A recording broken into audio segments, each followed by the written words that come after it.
There is a quiet moment that happens when you travel. It's not when the plane takes off. It's not when you arrive. It's the moment you realize that the rules you live by no longer apply. The streets look different.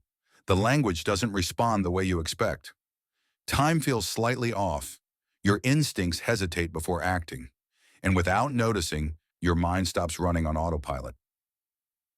For adults, this often feels like mild discomfort. For children, it feels like awakening. Because the brain grows through contrast, not repetition. And travel is contrast in its purest form.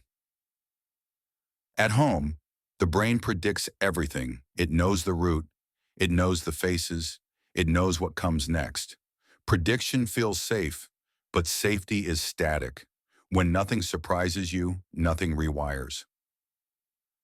When a child enters a new country, the brain is forced into a rare state, attention without certainty.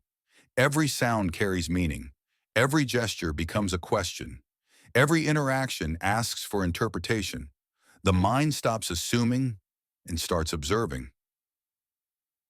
This is where growth hides, not in stimulation, not in entertainment, but in the effort to understand something unfamiliar without fear. Travel gently breaks the illusion that the world is fixed and replaces it with the understanding that reality is adaptable. For a developing mind, this does something profound. It teaches flexibility before rigidity sets in. It teaches curiosity before judgment. It teaches that confusion is not a threat. It's a signal to learn. Children who travel don't just collect memories. They collect alternative versions of reality. They see that people live differently and still belong.